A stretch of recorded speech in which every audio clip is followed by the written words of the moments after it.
Straight ahead on 12 News, do you recognize this man? Golden Valley police say he's a suspect in a recent string of burglaries. Then, good gourd, we size up this year's pumpkin crop. But first, a debate in Brooklyn Center over a first-of-its-kind proposal affecting high school sports. 12 News starts right now. Hello, everyone, and thanks for joining us. We start with a proposal that has led to an impassioned response in Brooklyn Center. The Minnesota State High School League is trying to decide what to do about transgender athletes who want to play high school sports. But as Delane Cleveland reports, anyone hoping for a decision today will now have to wait. We'll call this meeting to order. Over the course of 2 days, we're trying to provide a structure around an issue that does exist and currently does exist in Minnesota schools. Dozens of people shared passionate comments with the Minnesota State High School League board. As a student, I'm here. This is hurtful. This is painful. This is so hard. Both in support of, I believe that by adopting this policy, we can change the current toxic climate of fear. And against. I don't think it's too much to require students to participate on teams based on their gender, their sex, their biological anatomy, no matter how strongly they identify with another gender. A plan that spells out how schools should determine the eligibility of transgender students who want to play sports. Professionals in the social sciences and in medical science understand that anatomy does not determine gender. The Minnesota State High School League board was expected to vote Thursday morning on a draft that provides guidelines on the issue of transgender athletes. We need to act to get it right, and we're not 100% there yet. Instead, they said they needed more time. I believe more work and collaboration needs to be done. The current draft, I believe, doesn't have all the structure that other policies that we have as a board, as member schools of the high school league would have. Ultimately, the board voted unanimously to form a committee that will spend the next 2 months working on the policy to finally put guidelines in place. This was revised recently after the testimony yesterday, and many of us, of course, have been here and haven't had a chance to talk to our people about it, so this gives us a chance to do that. Well, a term board members used over and over again is that they wanted to, quote, get it right. And Mike and Alex, the board will consider the proposal again at its next meeting on December 4th. All right. Thank you. Yep. New school ratings out today reveal the progress of Title I schools, or those with higher levels of poverty.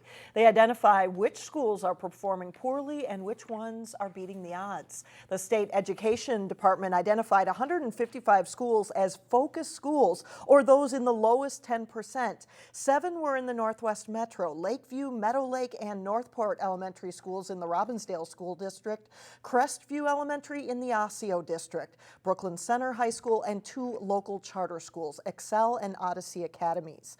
5 area schools received the highest rating or reward designation: Monroe Elementary in Brooklyn Park, Birchview, Sunset Hill, and Gleason Lake Elementary Schools in Plymouth, and Wayzata East Middle School.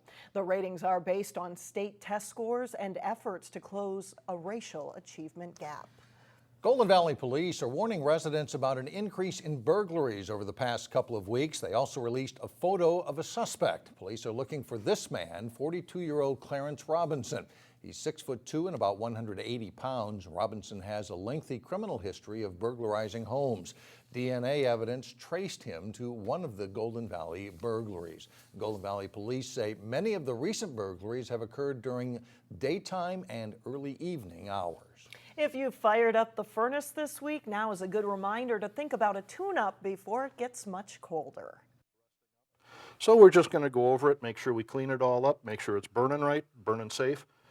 This year alone, there have been 200 heating-related fires statewide.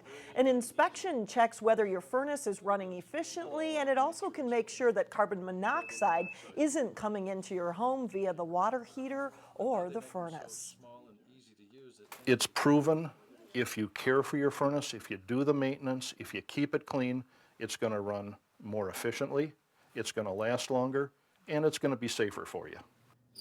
Furnace inspections can range anywhere from $80 to $150. In Maple Grove this evening, there is a pink out. October is Breast Cancer Awareness Month, and at the shops at Arbor Lakes, they are holding a fundraising event, and that's where Sonia Goins joins us now with more. Sonia? Hi guys, I'm at the 6th annual All Girls Night Out, and as you see, people are still coming through the doors here. Things just got started around 4 o'clock. Tonight's proceeds benefit the Hope Chest for breast cancer, and joining me now is Katie Welch-Lynn to tell me all about the event. Hi Katie, thanks for joining us. Hi, thanks. Yeah, the Hope Chest for Breast Cancer is an organization that helps women, provides them with emergency funding, hospice, treatment, all that kind of stuff, so it helps them, but it also helps their families. Okay guys, there's a lot of food and entertainment out here too, so Katie, tell me something about that. Yeah, so when you come in, you're going to get this wonderful swag bag over here. Now this is full of all sorts of goodies and a lot of coupons, special offers that you can only get. So you pay $15 at the door. 100% of those proceeds goes back to the Hope Chest. Then you're going to take your swag bag, you're going to walk around the room. There's wine sampling, little treats from Patrick's Bakery. And then you head out and you go throughout the whole shops at Arbor Lakes. Various retailers are doing different things. So for example, White House Black Market, right now if you buy this t-shirt for $58, $40 of that will go back to an organization to help fight breast cancer.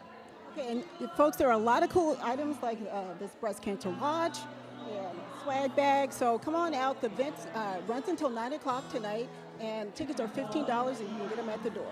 Mike and Alex, back to you. All right, thank you very much, Sonia. Well, coming up, we head to Providence Academy to meet this week's standout student. And then a little bit later in sports, the Maple Grove boys soccer team prepares for the playoffs after a great regular season. But first, brace yourself for the cold. Friday's high temperature only in the 40s.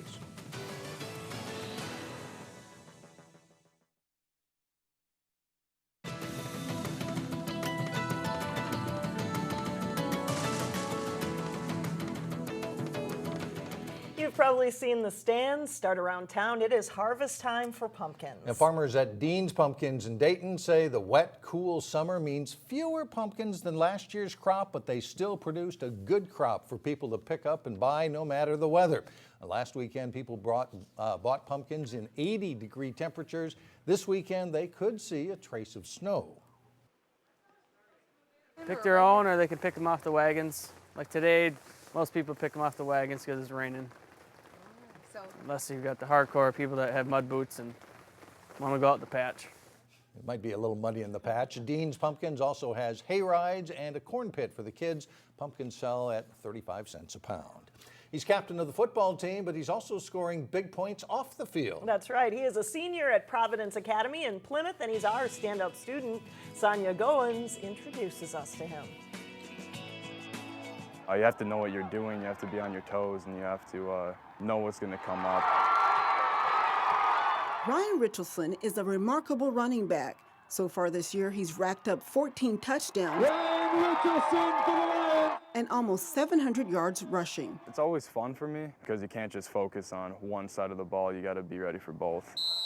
Ryan also plays on the other side of the line at linebacker. You can't really play both ways and play most of the game when you're inside, you're not really loving it. He's also making some key moves off the field. He recently went on a mission trip to Mexico where he taught Bible school at an orphanage. Inside the orphanage, the kids were amazing. He bonded with one little boy who gave Ryan a medal that he won during a soccer match. The fact that he would be willing to do that even though they don't have that much, it just shows how giving and how much they want to be loved. Ryan is also an Eagle Scout. He did a service project for a group called Read Indeed, which is like a local organization that helps out places that can't really afford books. And he delivered food and other donations to interfaith outreach and community partners in Plymouth. The more we have, the more we should give. Ryan says doing it all takes a lot of planning. Getting schoolwork in is kind of tough at times. I've had teammates make fun of me or joke around with me because they found me on Friday nights before games doing homework. Ryan says he wouldn't be able to do all of these things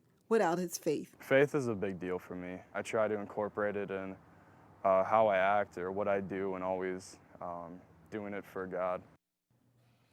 And science is Ryan's favorite subject. He wants to study engineering in college. Coming up, a gridiron rivalry shows its true colors at a Maple Grove Elementary School. But first in sports, Cooper gets set for a key game in the new Metro West Football Conference. John Jacobson has a preview next.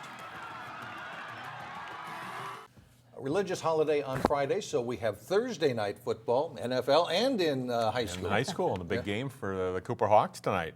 Cooper was hoping for a balanced, competitive football conference when they joined the new Metro West, and they got it. Great league race is shaped up, and the Hawks face a big game Thursday night. Cooper faces Bloomington Jefferson on the road this evening.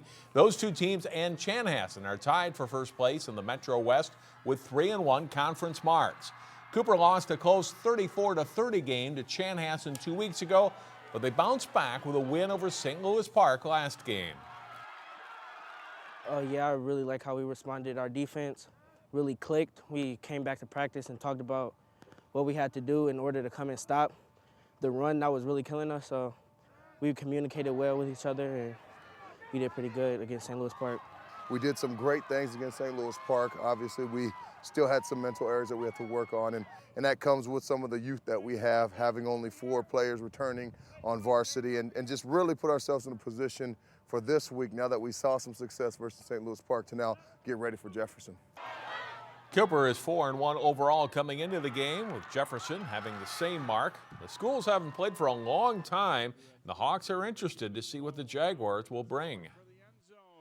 About Jefferson, they're a very passive team. It's going to be a big game for the defense. They have 11 to the ball every play. We have to come together as a family, and if we do that, we should come out with a W. We'll have highlights of the Cooper-Jefferson game starting at 4 o'clock Friday on 12 News.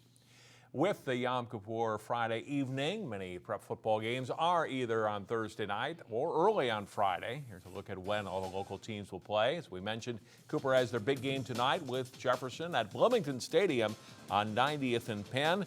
In other games, Wayzata is trying to break a 4-game losing streak, while Benilde St. Margaret's will host De La Salle. In 5 o'clock games Friday afternoon, there's a full slate of games in the Northwest Suburban Conference. Unbeaten Maple Grove plays at Blaine. Osseo is at Armstrong. Champlain Park hosts Irondale for homecoming. And that's a game you can see live here on Channel 12. Also, Totino Grace is home to play Elk River, while Park Center hosts Spring Lake Park. In 7 o'clock games Friday night, Breck plays at Providence Academy, while Brooklyn Center travels to Roseville to play Concordia Academy. The regular season comes to a close this week in soccer. One local team will need to clear space in the school's trophy case. That's the Maple Grove boys. They are the Northwest Suburban Conference champions for the year. They are 15-0 overall now and 12-0 in conference play heading into Thursday night's last regular season game. While they're happy with the conference title, gearing up for the playoffs is even more important. I mean, it's really exciting. I mean, with all the success we got, but it's obviously not our main goal. We're still going forward. Still got to play every game like it's our last. So, I mean, nothing counts until it's sections. It's a different setting with sections, with all the people and fans here watching us, maybe some scouts, so we all have to stay composed, play our game. Maple Grove will likely be the #1 seed for the Section 5 AA tournament, which starts Tuesday. The adapted soccer season started last week around the state. The Robbinsdale Hopkins Mound West Honka CI Division team was at home Wednesday as the Robins hosted the St. Cloud Thunder. The Robins opened the scoring in this game. Kendall Theed gets free kicks and scores here and gives her team a 1-0 lead. St. Cloud, though, will tie it up. And Sean Taslar pounce on a loose ball here, and he'll blast it in, and that makes it 1-1. Up 2-1, the Thunder's Adam Newman puts the ball across where it caroms right to David Newman for the shot on goal. St. Cloud is up 3-1 at the half. Second half, the Robins, Melissa Hartzell with a scoring chance with her shot stopped by the St. Cloud goalie. Robins goalie John Gerber making a couple of nice saves in the game, including stopping that shot. But St. Cloud scores 2 more goals, including one on this long shot by Brianna Court. And the Thunder beat the Robins by a score of 5-1. High school's football, as I mentioned, we'll have highlights from that Cooper-Jefferson game, plus a big game in volleyball tonight as Hopkins takes on Eden Prairie. All kinds of stuff going Yes. on. Thanks a lot, John. Voters in Southwest Plymouth and Minnetonka are choosing a new lawmaker to represent them in the State House. After 4 terms, Democrat John Benson is not running again, and DFLer John Applebaum survived a 3-way primary to run against Republican Ryan Rutzik for House District 44B. Hi, my name is John Applebaum, and I am running for state representative in my hometown House District 44B, which includes Plymouth, Minnetonka, and Woodland. I grew up in our community, attended Hopkins Public Schools, and live in Minnetonka with my fiancée Kate and our rescue dog Emma. After graduating from law school at the U, I worked at one of the top firms in the U.S. before starting my own small business. I'm running to serve our community because I want to ensure that it is the finest place to live in the country. That means a world-class education system that provides every child with the opportunity to succeed, an economy that supports small business and promotes equal work for equal pay, and a balanced budget that allows government to work the way that it should. For more information on my candidacy, please visit johnapplebaum.org. I would be honored to earn your vote on November 4th. Thank you. Hi, my name is Ryan Rutzik. I'm running for the State House of Representatives to serve Plymouth, Minnetonka, and Woodland. My wife Molly and I have 2 boys, Ramsey and Lewis. We choose to raise them here because of our strong schools, our vibrant park system, and a responsible government. And as a small business owner, I have what it takes to create good paying jobs. I'm asking for your vote today to make sure that we have a better future for all of our children. Still ahead on 12 News, green and gold or purple? The Vikings-Packers rivalry makes for lots of fun for teachers and students when we come back. Is it purple pride or the green and gold at your home? Well, it depends on. Before the border battle plays out on the football field, it's not hard to find a little Vikings-Packers back and forth at the workplace or at school. The border battle never gets old. It's the pack against the purple and gold. Do you know why we are so pumped up? Rogers is passing more yards for the cup. Staff at Rice Lake Elementary School in Maple Grove got into the spirit with that rap on the morning announcement. Students were encouraged to wear their team colors, and we spotted a pair of horns as well as a Green Bay helmet. Okay. Well, I like the Vikings because sometimes they could win and sometimes they can't. My dad likes the Packers, so I just started liking the Packers too. As you might expect, Vikings fans outnumbered Green Bay fans, but student predictions sided with a Green Bay win. Probably a lot of Vikings fans can relate to that little student. I think she summed up a lot of seasons. Sometimes they can win, sometimes not. They can't. That does it for us. Thanks so much for joining us. Community Corner is coming up next. We'll see you again tomorrow.